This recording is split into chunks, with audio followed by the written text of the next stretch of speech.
검은 하늘이 찢어질 듯한 굉음과 함께 벼락이 내리꽂히던 밤, 서 씨의 낡은 살인문이 단말마 같은 비명을 지르며 박살났다. 문짝이 앞마당으로 나뒹굴기도 전에 비바람을 등진 거대한 그림자가 방 안으로 들이닥쳤으니 그것은 마치 지옥불에서 기어나온 악귀의 형상과도 같았다. 방구석에 웅크리고 앉아 바느질하던 서 씨가 미처 고개를 들기도 전에 서슬퍼런 칼날이 그녀의 목덜미에 차갑게 와닿았고 빗물에 젖은 쇠, 비린내가 코끝을 찔러왔다.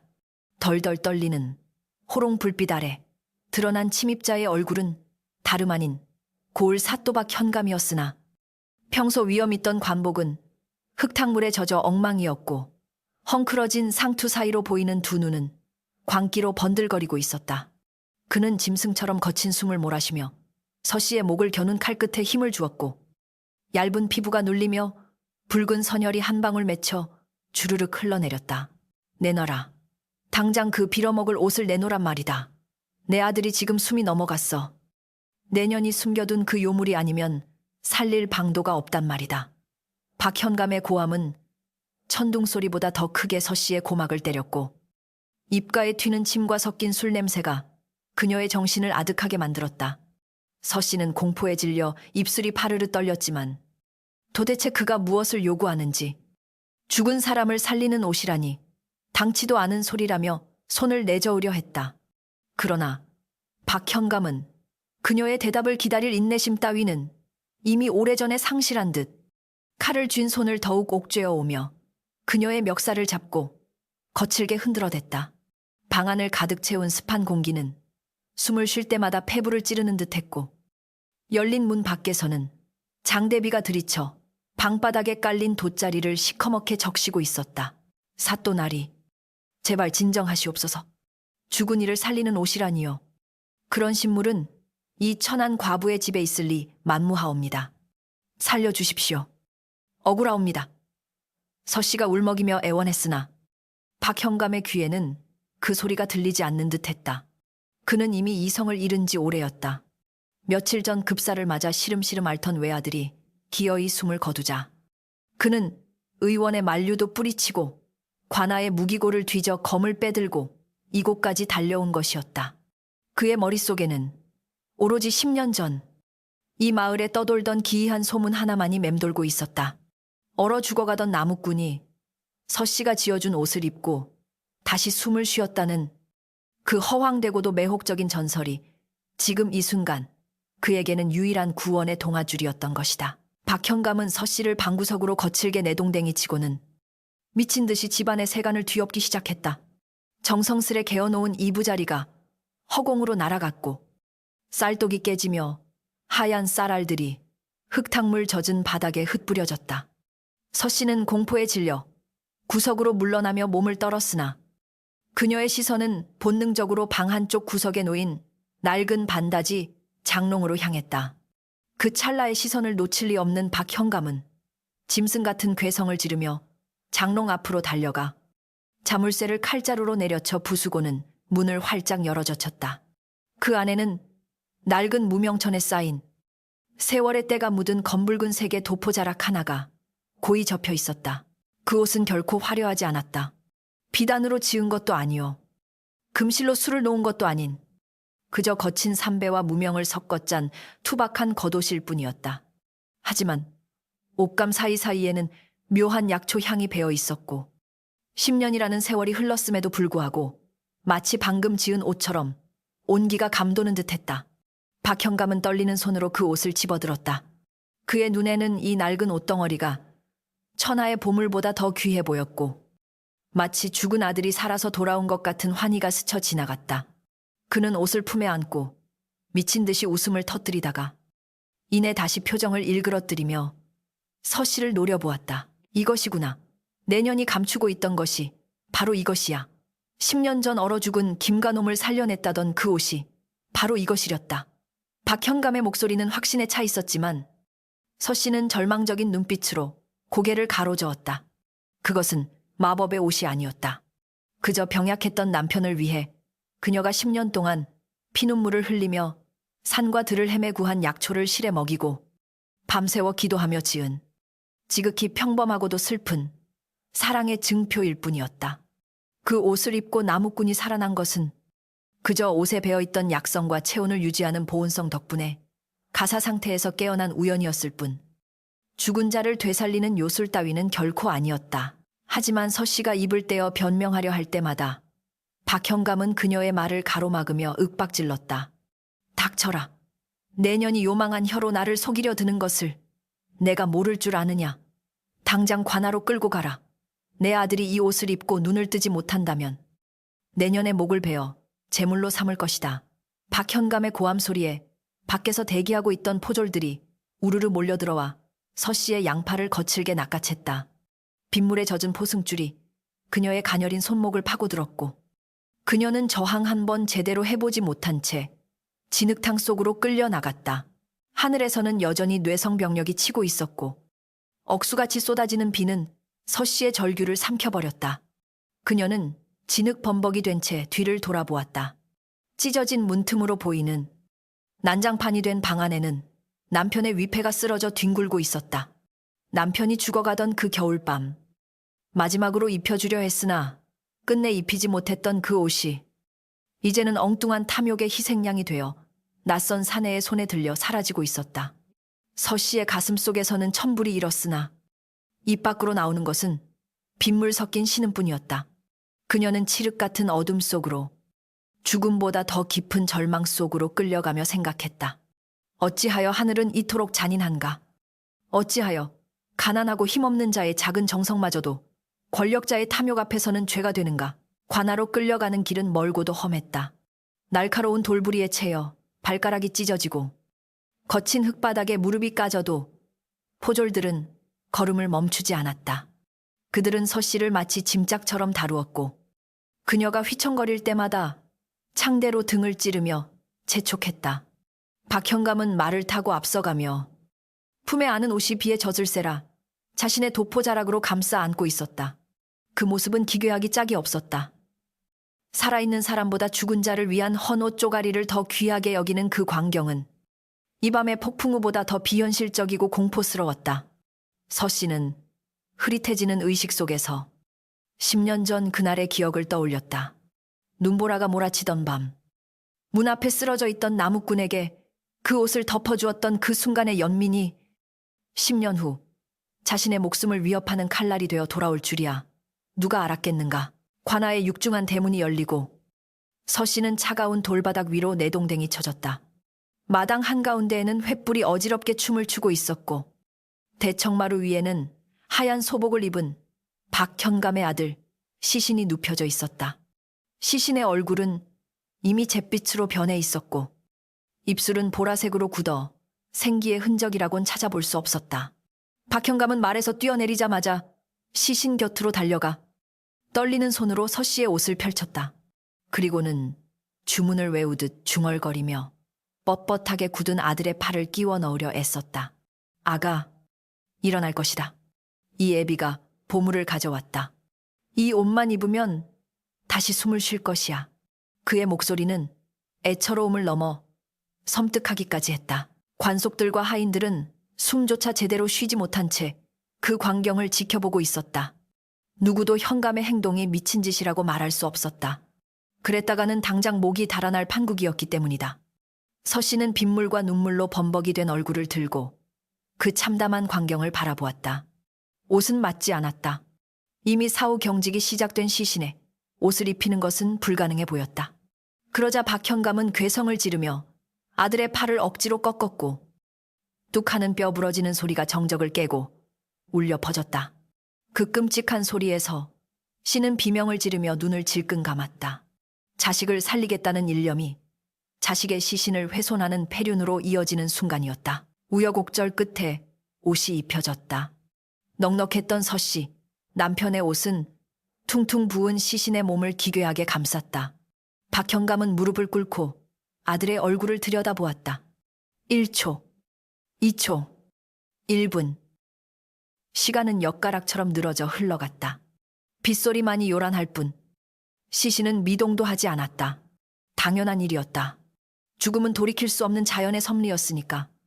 하지만 박현감의 눈동자는 점점 더 붉게 충혈되어 갔고 기대감은 순식간에 걷잡을 수 없는 분노로 바뀌어 갔다. 그는 천천히 고개를 돌려 마당에 꿇어 엎드린 서 씨를 노려보았다. 그 눈빛은 인간의 것이 아니었다. 그것은 먹잇감을 앞에 둔 굶주린 야수의 눈빛이었다. 어찌하여 움직이지 않는 것이냐. 박현감의 목소리가 낮게 깔렸다.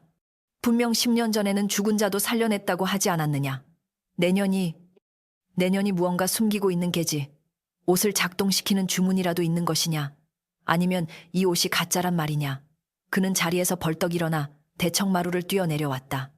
그리고는 서 씨의 머리채를 휘어잡고 얼굴을 들이밀었다. 말해라. 이 옷의 비밀을 말해. 그렇지 않으면 내 오늘 밤, 내년에 가죽을 벗겨서라도 그 비밀을 알아내고야 말 것이다. 서 씨는 공포에 질려 아무 말도 할 수 없었다. 무슨 말을 한들 저 광인이 믿어줄 리 없었다. 진실을 말하면 거짓이라며 매질을 할 것이고 거짓을 꾸며내면 효험이 없다며 죽일 것이 뻔했다. 그녀가 할 수 있는 것은 오직 하나. 다가올 고통을 예감하며 몸을 웅크리는 것뿐이었다. 박현감은 포졸들에게 손짓했다. 전연을 형틀에 묶어라. 그리고 주리를 틀어서라도 입을 열게 해라. 내 아들이 눈을 뜰 때까지 전연의 비명소리가 멈추지 않게 하라. 포졸들이 달려들어서 씨를 형틀에 묶기 시작했다. 차가운 빗방울이 그녀의 뜨거운 눈물과 섞여 뺨을 타고 흘러내렸다. 그녀의 시선은 잿빛 하늘을 향했다. 남편이시여, 보고 계십니까? 당신을 위해 지었던 그 옷이, 당신의 온기를 담아두려 했던 그 옷이 이제는 저를 죽음으로 몰아넣는 올가미가 되었습니다. 서 씨의 마음속에서 깊은 탄식이 터져나왔다. 그리고 그 순간 하늘을 가르는 번개와 함께 그녀의 비극적인 운명은 폭풍우 속으로 걷잡을 수 없이 빨려 들어가기 시작했다. 살이 찢어지고 뼈가 으스러지는 고통이라는 것이 이런 것일까? 형틀에 묶인 서 씨의 입에서는 더 이상 사람의 것이라고 할 수 없는 처참한 비명이 터져나왔다. 굵은 주리틀이 정강이 뼈를 파고들 때마다 전신을 관통하는 끔찍한 통증에 눈앞이 하얗게 전멸했다가 다시금 붉은 핏빛으로 물들기를 반복했다. 빗물은 쉬지 않고 쏟아져 내려 그녀의 찢어진 옷자락과 피투성이가 된 다리를 적셨고 흙탕물은 붉은 선혈과 뒤섞여 관아의 마당을 지옥도처럼 물들이고 있었다. 그러나 그 어떤 육체적 고통보다 더 그녀를 괴롭히는 것은 눈앞에서 벌어지고 있는 박현감의 광기, 어린 집착이었다. 그는 마치 귀신 들린 사람처럼 형틀 주위를 맴돌며 서 씨의 고통스러운 신음소리에 화답하듯 연신 고함을 질러댔다. 말해라. 그 입을 열란 말이다. 옷을 입혔는데도 왜 내 아들이 깨어나지 않는 것이냐. 분명 내년이 무언가 숨기고 있는 주문이 있을 터 피를 바쳐야 하느냐. 아니면 달이 차올라야 하느냐. 박현감은 서 씨의 턱을 거칠게 잡아채며 윽박질렀다. 그의 눈동자는 이미 이성을 잃고 탐욕과 조급증으로 인해 탁하게 변해 있었다. 서 씨는 흐려지는 의식 속에서도 고개를 가로저으려 애썼다. 주문 따위는 없었다. 그저 헐벗은 이를 긍휼히 여기는 마음과 병든 지아비를 살리고자 했던 간절한 염원만이 그 옷의 전부였음을 어찌 설명할 수 있단 말인가. 사또, 날이 억울하옵니다. 그런 요술은 없사옵니다. 그녀의 목소리는 빗소리에 묻혀 가늘게 떨렸고 그것은 오히려 박현감의 화를 돋우는 불쏘시개가 되었다. 저 입을 쳐라. 거짓을 고하는 혀를 뽑아버리기 전에 사실을 토설하게 하라. 박현감의 명령이 떨어지자 포졸 하나가 몽둥이로 서 씨의 뺨을 세차게 내리쳤다. 퍽 하는 소리와 함께 서 씨의 고개가 힘없이 꺾였고 입안이 터져 비릿한 피맛이 목구멍을 타고 넘어갔다. 그녀는 바닥으로 곤두박질 치는 정신을 부여잡으려 안간 힘을 썼으나 끝없는 고통의 파도는 결국 그녀를 깊은 어둠 속으로 끌고 들어갔다. 기절한 서 씨의 몸이 축 늘어지자 박현감은 분을 사기지 못하고 발로 형틀을 걷어찼다. 이 쓸모없는 것들 찬물을 끼얹어서라도 깨워라. 내 아들이 완전히 싸늘해지기 전에 답을 들어야 한다. 서 씨가 다시 눈을 뜬 곳은 차갑고 축축한 옥사 안이었다. 코를 찌르는 곰팡이 냄새와 썩은 지푸라기 냄새가 진동했고 사방은 칠흑 같은 어둠에 휩싸여 있었다. 다리의 통증은 이제 마비된 듯 묵직한 감각으로 변해 있었지만 조금이라도 몸을 뒤척이려 하면 날카로운 바늘 수천 개가 찌르는 듯한 격통이 밀려왔다. 그녀는 찢어진 치마폭을 움켜쥐고 소리 없이 오열했다. 밖에서는 여전히 비가 내리는지 처마 끝에서 물 떨어지는 소리가 규칙적으로 들려왔고 그 소리는 마치 그녀의 운명을 재촉하는 시계추 소리처럼 느껴졌다. 어쩌다 자신의 삶이 이토록 비참하게 망가졌단 말인가. 어둠 속에서 서씨는 10년 전 그 아련하고도 슬픈 기억의 파편들을 더듬어 보았다. 그때도 지금처럼 비가 내리던 날이었을까? 아니면 눈이 내리던 날이었을까? 그녀의 남편 김선비는 본래 총명하고 덕망 높은 유생이었으나 원인 모를 폐병을 얻어 젊은 나이에 낙향하여 요양하고 있었다. 가세는 기울고 약값은 바닥난 지 오래였지만 서씨는 남편을 포기할 수 없었다. 그녀는 낮에는 남의 집 허드렛 일을 하고 밤에는 산을 헤매며 약초를 캤다. 의원들이 고개를 저은 병이었지만 그녀는 지성이라면 감천이라 믿었다. 부인, 이제 그만하시오. 내 명은 여기까지인 듯하오. 피 섞인 기침을 토해내며 남편이 말했을 때 서씨는 고개를 세차게 저으며 눈물을 삼켰다. 그녀는 남편의 차가워진 몸을 덮여줄 옷을 짓기로 결심했다. 하지만 가진 것이라곤 낡은 무명천 조각들 뿐이었다. 서씨는 산에서 캐온 귀한 약초들, 몸을 따뜻하게 하고 혈기를 돋운다는 당귀, 천궁, 그리고 이름 모를 사냐초들을 달인 물에 씨를 담갔다. 며칠 밤낮을 끓이고 말리기를 반복하여 약성이 실 한 올 한 올에 깊이 배어들게 했다. 그 과정은 고행과도 같았다. 독한 약초물에 손이 트고 갈라져 피가 맺혀도 그녀는 멈추지 않았다. 옷을 짓는 과정은 기도의 연속이었다. 한 땀을 뜰 때마다 살아주소서, 두 땀을 뜰 때마다 강건하소서를 되뇌었다. 바늘에 찔려 손끝에서 맺힌 붉은 피가 옷감에 스며들 때면 그녀는 그것이 남편의 몸에 생기를 불어넣어 줄 것이라 믿으며 닦아내지 않고 그대로 꿰매었다. 그렇게 완성된 옷은 단순한 의복이 아니었다. 그것은 수백 가지 약초의 기운과 한 여인의 처절한 생명력이 응축된 세상에 하나뿐인 역이자 방패였다. 하지만 하늘은 무심하게도 그 옷이 완성되던 날 밤 남편의 숨을 거두어가고 말았다. 남편은 그 옷을 한 번 입어보지도 못한 채 싸늘한 주검이 되었고 서씨는 남편의 시신을 부둥켜 안고 그 옷으로 덮어주며 밤새 통곡했다. 그 후 10년 서씨는 그 옷을 장롱 깊숙이 보관해왔다.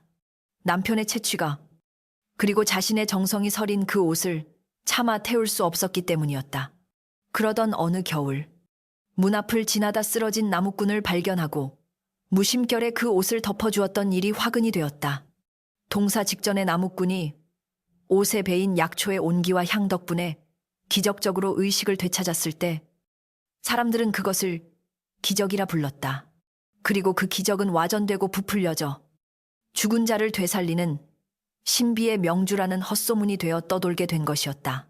그 헛소문이 오늘날 탐욕스러운 현감의 귀에 들어가 이토록 끔찍한 재앙을 불러올 줄이야 누가 짐작이나 했겠는가. 한편 관아의 내하에서는 박현감이 미친 듯이 방 안을 서성이고 있었다. 촛불이 일렁일 때마다 그의 그림자가 벽 위에서 춤을 추듯 괴기스럽게 흔들렸다. 방 한가운데 놓인 아들의 시신은 이제 확연히 부패의 징후를 보이고 있었다. 시신의 피부는 검푸르게 변했고 시체 썩는 냄새를 감추기 위해 피워놓은 향 냄새가 역하게 진동했다. 하지만 박현감은 아들의 죽음을 인정하지 않았다. 그는 서씨에게서 빼앗은 옷을 다시 한번 집어들고 샅샅이 살피기 시작했다. 분명 무언가 있다. 그 계집이 이 옷을 꿰맬 때 숨겨놓은 비기가 있을 것이다. 박현감은 옷을 코에 갖다 대고 킁킁거렸다. 오래된 약초 냄새가 훅 끼쳐왔다. 일반적인 옷에서는 맡을 수 없는 쌉싸름하면서도 묘하게 정신을 몽롱하게 만드는 향기였다. 그래, 이 향기다. 이것이 바로 혼을 부르는 향일개다. 헌데 어찌하여 내 아들은 반응하지 않는단 말이냐. 그는 옷을 뒤집어 안감을 살폈다. 바느질 자국 사이사이에 희미하게 남아있는 거뭇한 얼룩들이 보였다. 서 씨가 바느질하다 찔려 흘린 핏자국들이 세월에 산화된 흔적이었으나 박현감의 눈에는 그것이 마치 붉은 부적이나 암호처럼 보였다. 피다. 피로 쓴 주문이 숨겨져 있는 게야. 박현감은 무릎을 치며 소리쳤다. 그년이 자신의 피를 먹여 옷을 지었으니 이 옷을 깨우려면 그년의 피가 더 필요한 것이 아니겠느냐. 아니면 주문을 외우며 피를 뿌려야 하는 것인가. 그의 망상은 걷잡을 수 없는 방향으로 치닫고 있었다. 그는 자신이 발견한 것이 진실이라 확신했고 그 확신은 곧 잔혹한 계획으로 이어졌다. 그는 자리에서 벌떡 일어나 방문을 열어 젖혔다. 밖을 지키고 있던 호방이 깜짝 놀라 고개를 조아렸다. 여봐라. 날이 밝는 대로 마당에 재단을 쌓아라. 그리고 그 과부년을 다시 끌어내라. 이번에는 주리를 트는 것으로 끝나지 않을 것이다. 내 아들을 살리기 위해서라면 그년의 피를 한 방울도 남김없이 짜내서라도 이 옷에 들이부을 것이다. 박현감의 눈빛은 살기로 번들거렸다. 그는 더 이상 고울의 수령이 아니었다. 자식을 잃은 슬픔에 잡아먹혀 무고한 백성을 희생 제물로 삼으려는 악귀나 다름없었다. 감옥 안에 서 씨는 등골이 오싹해짐을 느꼈다. 빗줄기가 잦아들면서 새벽에 냉기가 스며들고 있었지만 그녀가 느끼는 추위는 계절 탓이 아니었다. 다가올 운명에 대한 직감, 그리고 피할 수 없는 죽음의 그림자가 그녀를 옥죄어오고 있었다. 그녀는 떨리는 손을 모아 허공을 향해 빌었다. 남편이시여, 당신을 향한 제 마음이 어찌하여 이런 저주가 되어 돌아온단 말입니까? 만약 저 옷이 세상에 존재함으로써 사람들의 탐욕을 부추기고 죄업을 쌓게 한다면 차라리 제 목숨과 함께 이 세상에서 영원히 사라지게 해주소서. 그때 감옥의 작은 창살 틈으로 희미한 달빛 한 줄기가 비스듬히 들어와 서 씨의 젖은 얼굴을 비추었다. 그것은 마치 하늘이 그녀의 기도를 들었다는 신호인 양, 아니면 마지막 작별을 고하는 서글픈 위로인 양 고요하게 머물렀다. 서 씨는 그 빛을 바라보며 결심했다. 내일 어떤 고초를 겪더라도 거짓을 말하여 남편의 유품을 욕되게 하지는 않으리라. 비록 육신은 찢어지고 부서질지언정 그 옷에 담긴 진실한 사랑과 정성만은 지켜내리라. 하지만 그녀의 굳은 결심과는 달리 박현감의 광기는 내일 아침 더욱 끔찍한 형태로 그녀를 기다리고 있었다. 새벽이 밝아오고 있었고 그것은 구원의 빛이 아니라 피비린내 나는 심판의 서막이었다. 소문은 발없는 말이 되어 천리를 간다 했던가. 밤새 관아에서 흘러나온 처참한 비명소리와 피비린내 나는 빗물은 삽시간의 고을 전체를 공포와 분노로 물들였다. 날이 밝았으나 해는 구름 뒤에 숨어 모습을 드러내지 않았고 잿빛 하늘 아래 저잣거리는 평소와 달리 스산한 침묵만이 감돌았다. 문을 걸어 잠근 여염집 담장 너머로 아낙네들의 한숨소리가 새어나왔고 주막에 모인 장정들은 술잔을 기울이며 낮은 목소리로 성토했다. 미쳐도 단단히 미쳤지. 죽은 자식이 어찌 살아 돌아온단 말인가. 애굼은 과부만 제물로 바쳐지게 생겼어. 한 촌로가 탁자를 치며 탄식하자 옆에 있던 젊은이가 주위를 살피며 입에 검지를 가져다 대었다. 쉿, 낱말은 새가 듣고 반말은 쥐가 듣는다지 않소. 관아의 첩자들이 어디 숨어 있을지 모릅니다. 그들의 대화를 구석진 자리에서 묵묵히 듣고 있는 한 사내가 있었으니 갓은 다 찌그러지고 도포자락은 해져서 영락없는 떠돌이 선비꼴을 한 이몽룡이었다. 그는 탁주 한 사발을 앞에 두고 무심한 듯 앉아 있었으나 삿갓 아래 감춰진 그의 눈매는 매섭게 빛나고 있었다. 그는 한양에서 파견된 암행어사로 지방 수령들의 비리를 감찰하던 중 우연히 이 고을의 기괴한 소문을 듣고 잠행 중이었다. 죽은 자를 살리는 옷이라. 탐욕이 빚어낸 망상이 죄 없는 백성을 잡는구나. 이몽룡은 주먹을 꽉 쥐었다. 현감의 광기가 돌을 넘어 살인과 폐륜으로 치닫고 있음을 직감한 그는 더 이상 지체할 수 없음을 깨달았다. 그는 품속에 깊이 갈무리 해둔 마패를 한 번 더듬어 확인하고는 엽전 몇 푼을 탁자에 던져두고 조용히 자리를 떴다. 바람이 그의 옷자락을 펄럭였고 그 뒷모습에서는 서리빨 같은 결기가 느껴졌다. 한편 차가운 옥사 바닥에 쓰러져 있던 서 씨는 생과 사의 경계를 넘나들고 있었다. 고문으로 인한 극심한 고통과 밤새 들이친 한기에 몸은 불덩이처럼 뜨거워졌고 정신은 혼미해져 현실과 환상을 구분할 수 없게 되었다. 그녀는 꿈을 꾸었다. 아니, 그것은 꿈이라기보다 10년 전의 그날로 되돌아간 듯한 생생한 기억의 재현이었다. 몽롱한 시야 속에 호롱불이 일렁였고 방 한구석에서 콜록거리는 남편의 기침 소리가 들려왔다. 부인, 제발 그만 주무시오. 손이 다 망가지지 않았소. 남편의 애타는 목소리가 들렸지만 꿈속의 서씨는 멈추지 않았다. 그녀의 손에는 굵은 바늘이 들려 있었고 무명천을 뚫고 나올 때마다 손가락 끝은 상처투성이가 되어 있었다. 며칠 밤낮을 쉬지 않고 약초물을 들이고 바느질을 한 탓에 지문이 닳아 없어질 지경이었다. 깜빡 조는 순간 날카로운 바늘이 검지 깊숙이 파고들었다. 아하는 짧은 비명과 함께 붉은 선혈이 방울져 솟아올랐다. 핏방울은 하얀 무명천 위로 떨어져 마치 눈밭에 핀 붉은 매화처럼 번져나갔다. 서씨는 황급히 옷을 닦아내려 했으나 핏물은 이미 약초물을 머금은 실과 엉겨부터 지워지지 않았다. 그녀는 울면서 그 위에 다시 바느질을 했다. 이 피가 당신의 혈관을 타고 흘러 식어가는 몸을 다시 뜨겁게 하소서. 이 붉은 눈물이 당신의 명줄을 이어주는 동아줄이 되게 하소서.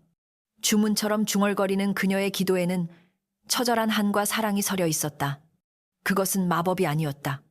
자신의 생명을 깎아 지아비에게 나누어 주고자 했던 여인의 피 끓는 희생.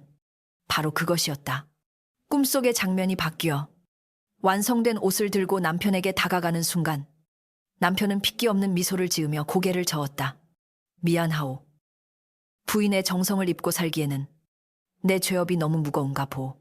부디 나를 잊고 살아가시오. 남편의 모습이 연기처럼 흩어지며 서씨는 허공을 향해 손을 뻗었다. 여보, 가지 마세요 여보. 일어나라. 이 요망한 년아.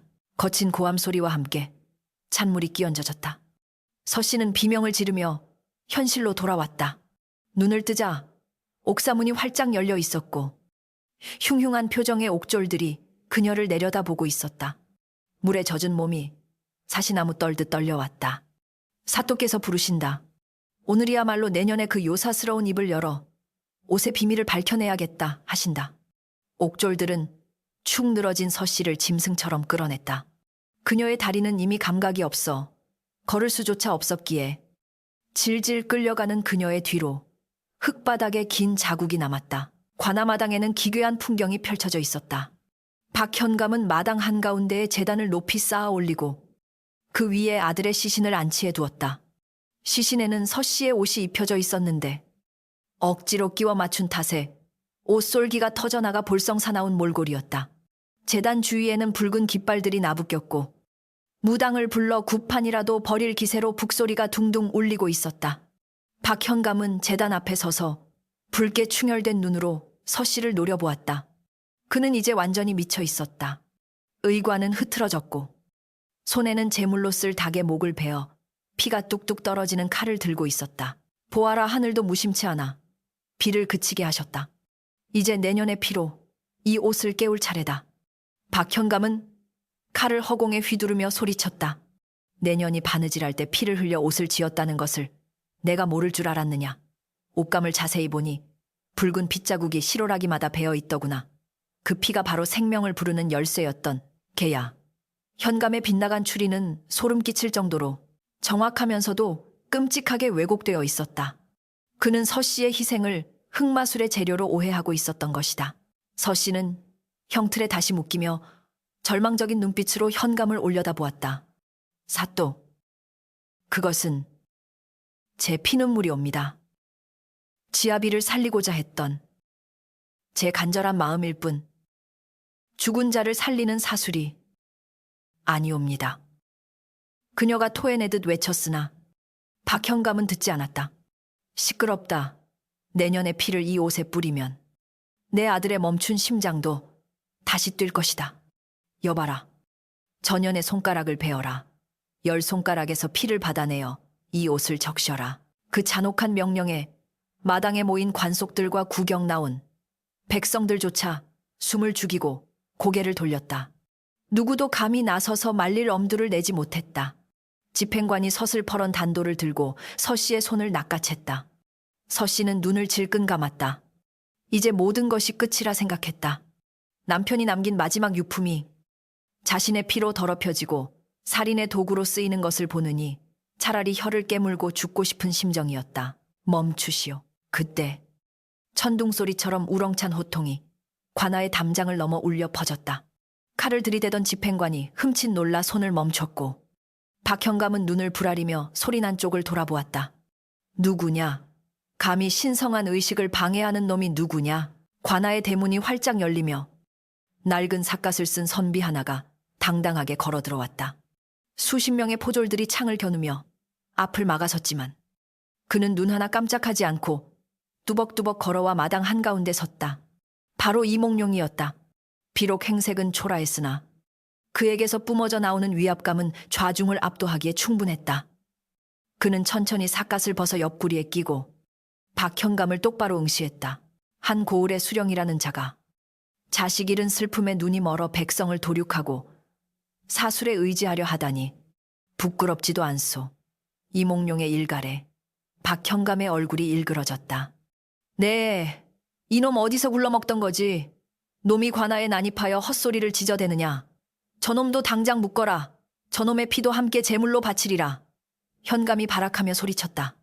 포졸들이 이몽룡을 향해 달려들려는 찰나였다. 이몽룡은 품속에서 빛나는 무언가를 꺼내 높이 치켜들었다. 구름 사이로 잠깐 비친 햇살이 그것에 반사되어 눈부신 황금빛을 뿜어냈다. 5마리의 말이 새겨진 둥근 패, 마패였다. 암행어사 출두야. 그의 뒤를 이어 역졸들이 암행어사 출두야를 복창하며 관아의 담을 넘어 들이닥쳤다. 순식간에 관아는 아수라장이 되었다. 포졸들은 창을 떨어뜨리고 혼비백산하여 엎드렸고 구경하던 백성들은 환호성을 지르려다 상황의 엄중함에 입을 다물었다. 박형감은 믿을 수 없다는 듯 뒷걸음질 치다 재단에 걸려 주저앉았다. 그의 손에서 피 묻은 칼이 힘없이 떨어져 내렸다. 이몽룡은 마패를 다시 품에 넣고 형틀에 묶인 서 씨에게 다가갔다. 그리고는 자신의 도포를 벗어 찢어진 옷 사이로 드러난 그녀의 상처를 덮어주었다. 부인, 늦어서 미안하오. 이제 안심하시오. 그의 따뜻한 목소리에서 씨는 참았던 눈물을 터뜨렸다. 죽음의 문턱에서 돌아온 안도감보다 자신의 진심이 더럽혀지지 않을 수 있다는 희망이 그녀를 울게 했다. 하지만 상황은 아직 끝나지 않았다. 주저앉아 있던 박형감이 갑자기 광소광셔를 터뜨리며 일어난 것이다. 그는 여전히 아들의 시신에 입혀진 그 옷, 붉은 눈물로 지은 옷을 움켜쥐고 있었다. 어사라. 어사라고. 하하하. 내 놈이 어사면 무엇하느냐. 내 아들은 이 옷을 입고 살아날 것이다. 너희들이 아무리 방해해도 이 옷의 힘은 진짜란 말이다. 그는 마지막 발악처럼 외치며 옷의 효험을 증명하겠다고 고래고래 소리를 질렀다. 이몽룡은 싸늘한 눈빛으로 그를 내려다보며 말했다. 그렇다면 증명해보아라. 그 옷이 요물이 아니라 사람의 정성이 깃든 물건임을, 그리고 내 놈의 탐욕이 얼마나 허망한 것임을 만천하에 드러내주마. 이몽룡은 서 씨를 향해 고개를 돌렸다. 부인의 억울함을 풀고 저자의 망상을 깨부수기 위해서는 부인의 손이 필요하오. 저 옷의 진정한 쓰임새를 보여줄 수 있겠소. 서 씨는 눈물 젖은 눈으로 이몽룡을 바라보았다. 그리고 천천히 고개를 끄덕였다. 이제야말로 진실을 밝힐 시간이었다. 남편을 위해 지었던 그 옷이 죽은 자를 살리는 주술 도구가 아니라 산자를 살리는 치유의 도구임을 증명해야 했다. 마당에는 팽팽한 긴장감이 감돌았다. 박형감의 광기와 서 씨의 진심, 그리고 어사의 심판이 격돌하는 순간이 다가오고 있었다. 관아의 마당은 거대한 심판대로 변해 있었다. 비구름이 거치고 드러난 창백한 태양은 마치 진실을 비추려는 듯 핏물과 흙탕물로 얼룩진 바닥을 적나라하게 비추었다. 이몽룡의 명에 의해 포졸들은 무기를 거두고 마당 가장자리에 도열했고, 조금 전까지 살기를 내뿜으며 서 씨를 죽이려 했던 집행관들은 어사의 서슬퍼런 눈빛 아래 바짝 엎드려 숨조차 크게 쉬지 못하고 있었다. 오직 박현감만이 현실을 부정하듯 아들의 싸늘한 시신이 놓인 제단 앞을 막아서서 짐승 같은 거친 숨을 몰아쉬고 있었다. 그의 눈은 초점을 잃고 흔들렸으나 그 깊은 곳에는 여전히 광기 어린 집착이 도사리고 있었다. 어사라 하였느냐? 내 놈이 조정에서 내려온 관리라면 더더욱 알 것이 아니냐? 백성의 목숨을 구하는 것이 목민관의 도리거늘 내 아들을 살릴 유일한 방도를 내 놈이 맡고 있단 말이다.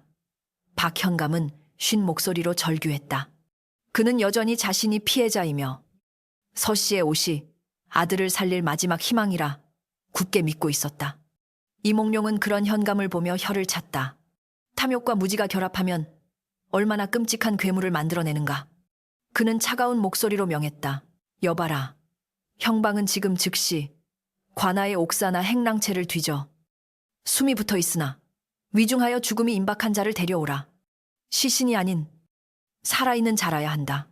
이몽룡의 명령이 떨어지자 형방은 황급히 뛰어갔고 잠시 후 포졸 2명이 들것 하나를 들고 나타났다. 들것 위에는 어린 관노 하나가 피투성이가 된 채 누워 있었다. 그는 어제 저녁 현감의 아들이 숨을 거둘 때 곁에서 제대로 간호하지 못했다는 이유로 박현감에게 무자비하게 매질을 당해 초주검이 된 아이였다. 아이의 숨소리는 갓 잡은 물고기처럼 헐떡거렸고 안색은 창백하다 못해 투명해져 당장이라도 숨이 끊어질 듯 위태로웠다. 이 아이를 보아라. 이몽룡이 들것을 가리키며 현감과 군중들에게 외쳤다. 현감 내놈의 화풀이로 인해 생명의 불씨가 꺼져가는 이 아이야말로 저 옷의 진가를 시험해볼 유일한 증인이다. 죽은 자는 이미 저승의 강을 건넜으니 부를 수 없으나 산자의 꺼져가는 불씨는 살릴 수 있는 법. 서씨 부인, 이제 부인이 나서주시오. 이몽룡은 친히 서씨의 포박을 풀어주었다. 손목에 깊게 패인 밧줄 자국이 선명했고 손가락은 고문의 여파로 퉁퉁 부어 있었지만 서씨의 눈빛만은 그 어느 때보다 맑고 깊게 가라앉아 있었다. 그녀는 비틀거리는 몸을 일으켜 제단으로 다가갔다. 박현감은 으르렁거리는 소리를 내며 막아서려 했으나 역졸들이 그의 양팔을 강하게 결박하여 무릎 꿇렸다. 서씨는 제단 위에 놓인 현감의 아들 시신 앞에 섰다. 10년간 장롱 속에 고이 모셔두었던 남편의 마지막 온기가 서린 그 옷이 시신의 몸에 억지로 끼워져 흉하게 구겨져 있었다. 서씨는 떨리는 손을 뻗어 옷의 깃을 잡았다. 죄송합니다. 편히 쉬소서. 그녀는 나지막이 속삭이며 시신에게서 옷을 벗겨냈다. 시신의 굳은 관절 때문에 옷을 벗기는 일은 쉽지 않았으나 그녀는 마치 살아있는 사람을 대하듯 조심스럽게 그러나 단호하게 옷을 회수했다. 옷이 벗겨지자 현감의 아들은 다시 차가운 수의 차림으로 돌아갔고 서씨의 품에는 흙탕물과 핏자국 그리고 시취가 벤 남편의 도포가 안겼다. 그녀는 옷을 털어내거나 닦지 않았다. 대신 들것에 누워 신음하는 어린 관노에게로 다가갔다. 관노는 고열에 시달리며 헛소리를 중얼거리고 있었고 매질당한 등과 다리에서는 진물이 흐르고 있었다. 사람들은 숨을 죽이고 지켜보았다. 과연 저 더러워진 옷조가리가 무슨 기적을 행할 수 있단 말인가? 현감은 조소 섞인 비명을 질렀다. 보아라. 주문도 외우지 않고 피도 뿌리지 않는데 무슨 효험이 있겠느냐. 저녀는 지금 사기극을 벌이려는 것이다. 하지만 서씨는 동요하지 않았다. 그녀는 관노의 상처난 몸 위에 조심스럽게 옷을 덮어주었다. 그리고는 옷의 소매 끝단과 밑단을 손으로 더듬기 시작했다. 그녀의 손길은 옷감을 쓰다듬는 것이 아니라 무언가를 찾는 듯했다. 잠시 후 드르륵 하는 둔탁한 소리와 함께 그녀가 옷의 솔기한 부분을 뜯어냈다. 그러자 놀라운 일이 벌어졌다. 옷의 안감 속에 숨겨져 있던 얇은 가죽 주머니가 드러났고 그 안에서 가늘고 기는 짐 긴진 수십 개가 햇빛을 받아 반짝이며 쏟아져 나왔다. 아! 구경하던 백성들 사이에서 탄성이 터져 나왔다. 그것은 마법의 도구가 아니었다. 그것은 의원의 침이었다. 서씨는 옷자락 안쪽에 덧대어 꿰매놓은 또 다른 주머니를 뜯었다. 그곳에서는 말린 약초가루와 쑥 뭉치가 쏟아져 나왔다. 서씨는 쑥 뭉치를 손바닥으로 비벼 부드럽게 만든 뒤 관노의 혈자리 위에 올려놓았다. 그리고는 떨리는 손을 진정시키며 은침을 잡았다. 이 옷은 제 지아비가 위급할 때를 대비하여 만든 응급 구호의 옷이었습니다. 서 씨의 목소리가 고요한 마당에 울려 퍼졌다. 그녀는 눈물을 머금은 채 관노의 맥을 짚었다. 지아비께서는 본래 의술에 능하셨으나 몸이 약하여 왕진을 다닐 수 없으셨습니다.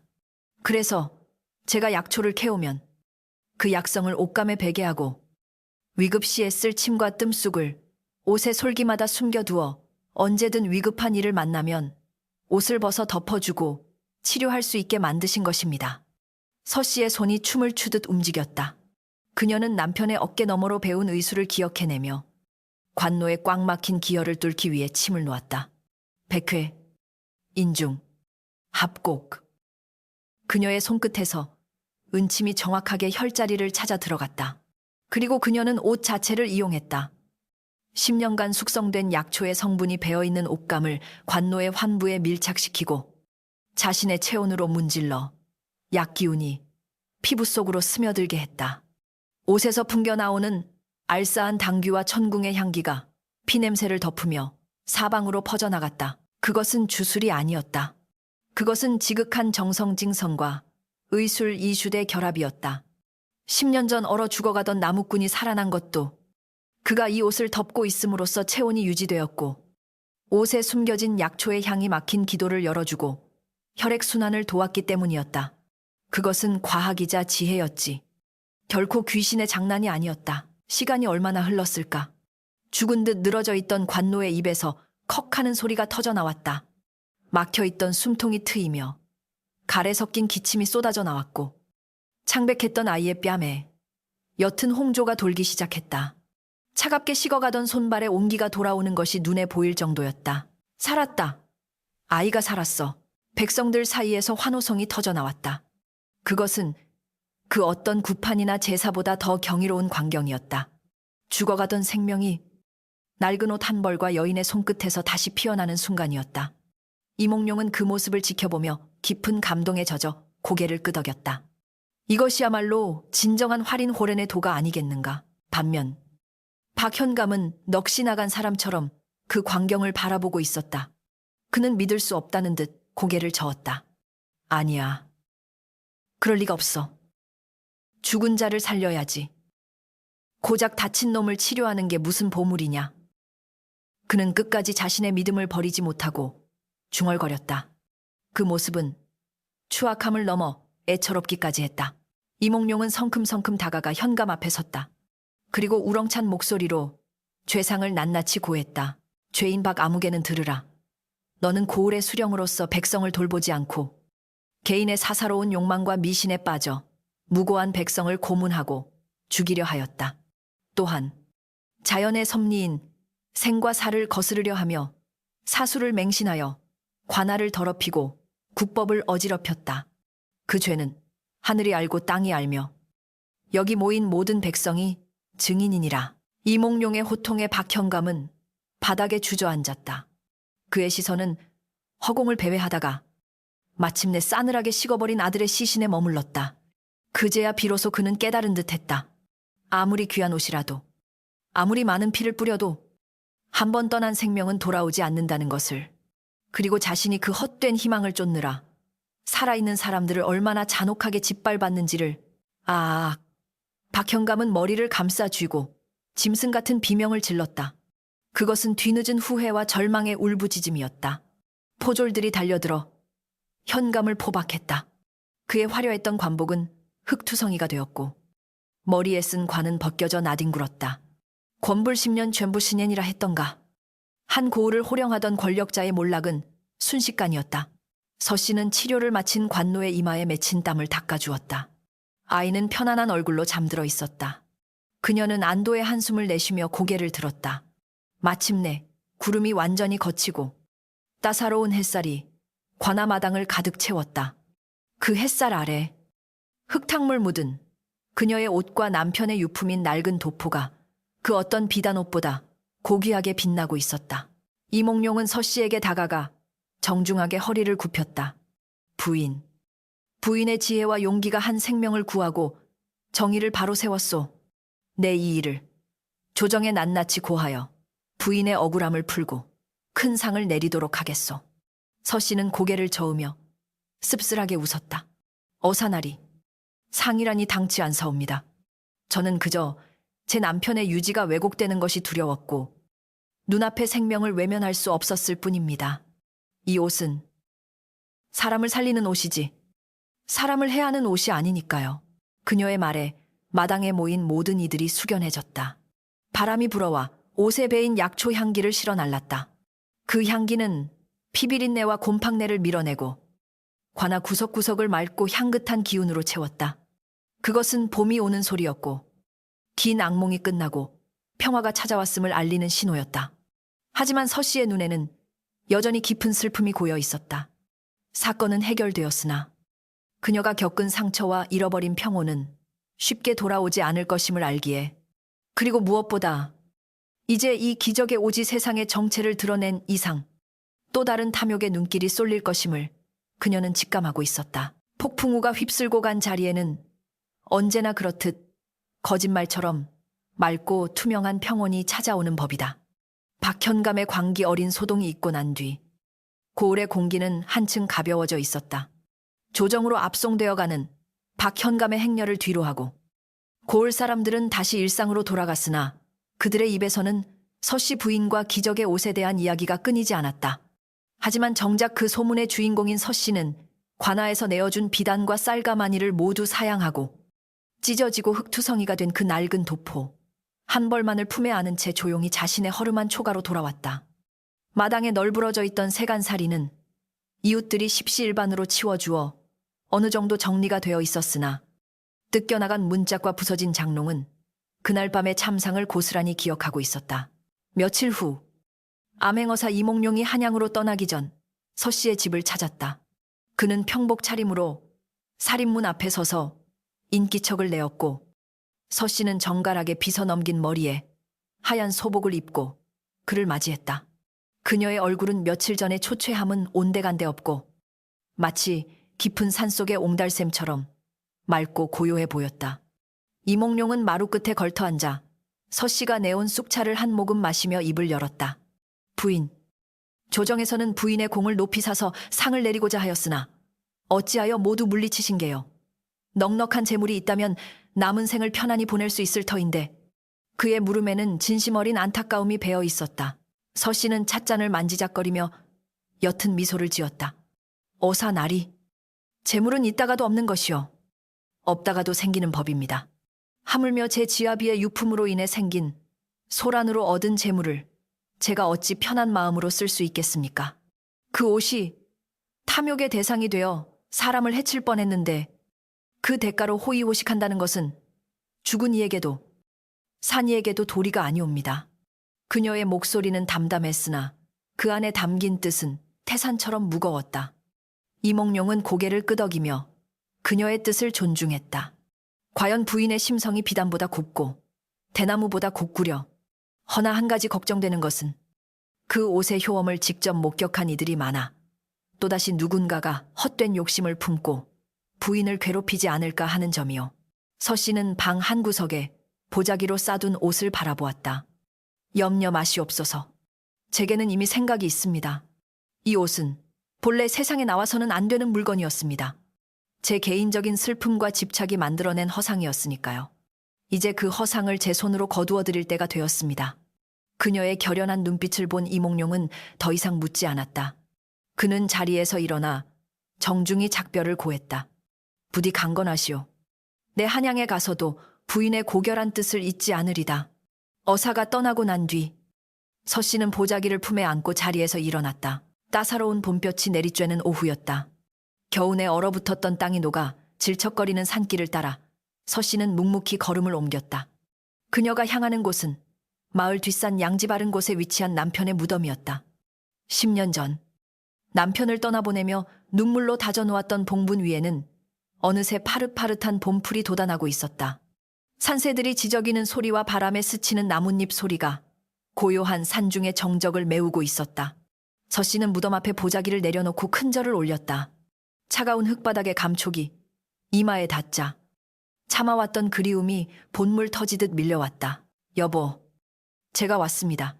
당신이 그토록 아끼시던 하지만 한 번도 입어보지 못하고 가신 그 옷을 가지고 왔습니다. 서 씨는 보자기를 풀었다. 흙탕물은 씻어내어 깨끗해졌지만 찢어진 솔기와 바랜 색깔은 세월의 흔적을 고스란히 보여주고 있었다. 그녀는 옷을 들어 올려 마치 남편이 살아있는 것처럼 허공에 대어 보았다. 바람이 불어와 옷자락이 너풀거리자 잠시나마 남편의 형상이 아른거리는 듯했다. 이 옷 때문에 참으로 많은 일이 있었습니다. 당신을 살리고자 지었던 옷이 남을 해치는 칼이 되기도 했고 죽어가던 아이를 살리는 약이 되기도 했습니다. 허나 여보, 이제 저는 알았습니다. 진정으로 당신을 살게 하는 것은 이 낡은 옷가지가 아니라 제 기억 속에 남아있는 당신의 뜻과 마음이라는 것을요. 서 씨는 무덤가에 작은 구덩이를 파고 마른 나뭇가지를 모았다. 그리고 부싯돌을 쳐서 불을 붙였다. 매캐한 연기와 함께 불길이 타오르기 시작했다. 그녀는 떨리는 손으로 옷을 불길 위로 가져갔다. 옷에 배어있던 약초 냄새가 불기운을 만나 진하게 피어올랐다. 당귀의 달큰한 향과 쑥의 쌉싸름한 향이 연기 속에 섞여 마치 남편이 생전에 다려주던 탕약 냄새처럼 코끝을 맴돌았다. 이제 이 옷을 당신께 보내드립니다. 부디 저승에서는 추위도 고통도 없는 곳에서 편안히 지내소서. 저 또한 이 옷과 함께 10년간 묵혀두었던 제 슬픔과 미련을 모두 태워버리려 합니다. 불길이 옷자락을 핥으며 순식간에 타오르기 시작했다. 10년 동안 한 땀 한 땀 정성 들여 꿰매었던 바느질 자국들이, 밤새 흘렸던 피눈물의 흔적들이, 그리고 남편을 살리고자 했던 간절한 염원들이 붉은 불꽃 속에서 재가 되어가고 있었다. 서 씨는 그 광경을 지켜보며 하염없이 눈물을 흘렸다. 하지만 그 눈물은 지난밤 흘렸던 공포와 절망의 눈물이 아니었다. 그것은 묵은 체증이 내려가는 듯한 시원함과 사랑하는 이를 진정으로 떠나보내는 이별의 눈물이었다. 옷이 완전히 타서 한 줌의 재로 변할 때까지 서 씨는 자리를 뜨지 않고 불꽃을 지켜보았다. 연기는 가늘게 피어올라 봄하늘 높이 흩어졌다. 서 씨는 재를 모아 무덤가에 뿌렸다. 흙과 섞인 재는 다시 땅으로 돌아가 새로운 생명을 틔울 거름이 될 것이었다. 여보, 이제 편히 쉬세요. 저도 남은 생은 당신이 못다한 의술을 베풀며 그렇게 살다가 당신 곁으로 가겠습니다. 서 씨는 마지막으로 무덤을 어루만지고는 산을 내려왔다. 내려오는 길, 그녀의 발걸음은 올라올 때보다 훨씬 가볍고 경쾌했다. 등 뒤로 따뜻한 봄바람이 불어와 그녀의 젖은 땀을 식혀주었다. 그것은 마치 남편이 보내는 마지막 위로이자 응원 같았다. 세월은 유수와 같이 흘러 어느덧 5년이라는 시간이 지났다. 고을 어귀에 자리 잡은 서 씨의 집은 이제 작은 약방으로 불리고 있었다. 으리으리한 간판도 없고 번듯한 약장도 없었지만 아픈 사람들이 끊이지 않고 찾아오는 곳이었다. 서 씨는 이몽룡에게 거절했던 재물 대신 산에서 직접 캔 약초와 남편이 남긴 의서를 바탕으로 가난한 이들을 돌보고 있었다. 그녀는 돈을 받지 않았다. 대신 쌀 한 병박, 달걀 몇 알, 혹은 그저 고맙다는 인사 한마디면 좋겠다. 어느 화창한 봄날, 서 씨의 집 마당에는 동네 아이들 대여섯 명이 옹기종기 모여 앉아 있었다. 서 씨는 아이들 앞에 앉아 말린 약초들을 보여주며 하나하나 설명해주고 있었다. 그녀의 머리에는 흰 서리가 내려앉았고 눈가에는 주름이 잡혔지만 표정은 그 어느 때보다 온화하고 생기가 넘쳤다. 자, 이것을 보거라. 이것은 쑥이라는 것이다. 봄에 가장 먼저 돋아나는 생명의 풀이지. 배가 아프거나 피가 날 때 아주 요긴하게 쓰인단다. 아이들은 호기심 어린 눈으로 서 씨의 말을 경청하며 고사리 같은 손으로 약초를 만져보았다. 그중 한 아이가 손을 들고 물었다. 할머니, 정말 옛날에 죽은 사람을 살리는 옷이 있었어요. 우리 엄마가 그러는데 할머니가 그 옷의 주인이라던데요. 아이의 천진난만한 질문에 다른 아이들도 눈을 동그랗게 뜨고 서 씨를 쳐다보았다. 서 씨는 잠시 먼 산을 바라보다가 빙그레 웃으며 대답했다. 죽은 사람을 살리는 옷이라. 글쎄다. 그런 마법 같은 옷은 없었단다. 다만 죽어가는 마음을 살리는 옷은 있었지. 마음을 살리는 옷이요. 그게 뭔데요? 아이들이 재차 물었다. 서 씨는 아이의 머리를 쓰다듬으며 말했다.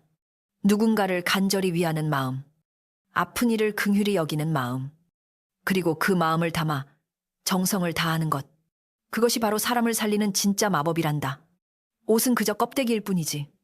너희들도 나중에 커서 누군가를 위해 진심을 다한다면 그때는 너희들 손끝에서도 기적이 일어날 것이야. 아이들은 알쏭달쏭한 표정을 지었지만 서 씨의 따뜻한 눈빛에서 무언가 중요한 것을 느낀 듯 고개를 끄덕였다. 마당 한편에는 10년 전의 그날처럼 따스한 햇살이 내리쬐고 있었다. 서 씨는 아이들과 함께 약초를 다듬으며 문득 하늘을 올려다보았다. 구름 한 점 없는 파란 하늘 아래 매화꽃 잎이 눈처럼 흩날리고 있었다. 그녀는 그 꽃잎들 사이에서 남편의 환한 미소를 본 듯했다. 기적의 옷은 불타 사라졌지만 그 옷에 담겼던 생명 존중의 정신은 이제 서 씨의 손을 통해 그리고 그녀에게 배우는 아이들을 통해 이 땅에 뿌리 내리고 있었다. 그것이야말로 진정한 불멸부멸이며 죽음을 넘어선 영원한 삶이 아니겠는가. 서 씨는 약초 향기 그윽한 마당에서 다시금 바늘을 들었다. 이번에는 죽은 남편을 위한 수의가 아니라 헐벗은 아이에게 입힐 베네쩌고리를 짓기 위해서였다. 한 땀 한 땀. 그녀의 바느질에는 여전히 사랑과 정성이 가득했다. 하지만 이제 그 바늘 끝에는 슬픔 대신 희망이, 집착 대신 평화가 맺혀 있었다. 봄바람이 그녀의 은빛 머리카락을 부드럽게 쓰다듬고 지나갔고 세상은 그 어느 때보다 아름답고 평온하게 빛나고 있었다. 이것이 바로 고통과 시련 끝에 그녀가 얻어낸 진짜 봄날의 햇살이자 영원한 안식이었다.